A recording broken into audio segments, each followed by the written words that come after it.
दोस्तों आज सुनिए तेनालीराम की एक शिक्षाप्रद कहानी, मौत की सजा।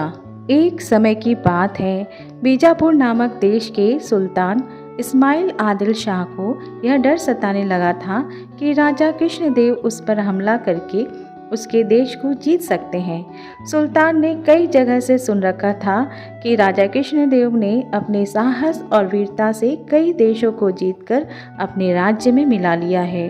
इस बारे में सोचते सोचते सुल्तान के दिमाग में यह ख्याल आया कि अगर उसे अपना देश बचाना है तो राजा कृष्णदेव की हत्या करवानी होगी। सुल्तान यह काम तेनालीराम के एक करीबी दोस्त कनक राजू को सौंपता है और उसे भारी इनाम देने का लालच भी देता है। इसके बाद कनक राजू राजा के हत्या की योजना बनाकर तेनालीराम से मिलने पहुंच जाता है। तेनालीराम लंबे समय बाद अपने दोस्त को देखकर खुश होता है और उनका अपने घर में अच्छे से स्वागत करता है। तेनालीराम अपने दोस्त कनक राजू की अच्छी तरह से सेवा करता है। कुछ दिनों के बाद जब तेनालीराम किसी काम से घर से बाहर जाता है तो कनक राजू राजा कृष्णदेव के पास तेनालीराम का एक संदेश पहुंचाता है कि अगर आप इस वक्त मेरे घर आएंगे तो मैं आपको अनोखी चीज़ दिखाऊंगा। ये चीज़ ऐसी है जिसे आपने कभी नहीं देखा होगा। संदेश पढ़कर राजा तुरंत तेनालीराम के घर पहुंच जाते हैं। घर के अंदर जाते समय राजा कृष्णदेव अपने साथ कोई हथियार नहीं ले जाते हैं और सिपाहियों को भी बाहर ही रुकने का आदेश देते हैं।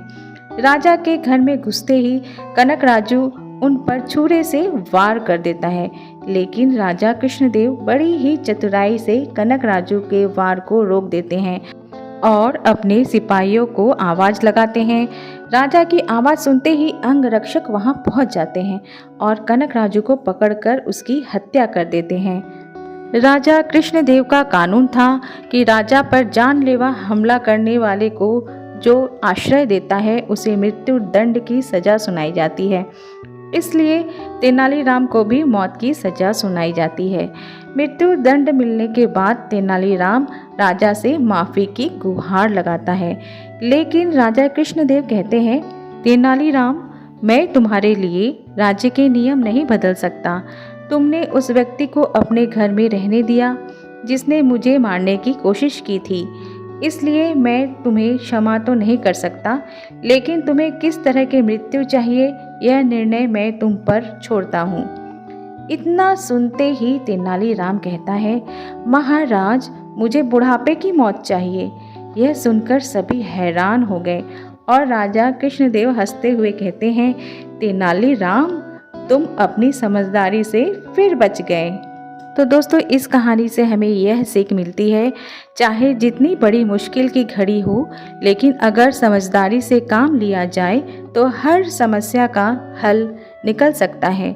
तेनालीराम ने भी ऐसा ही किया। सामने मौत नज़र आते हुए भी उसने दिमाग से काम लिया और अपनी जान बचाई।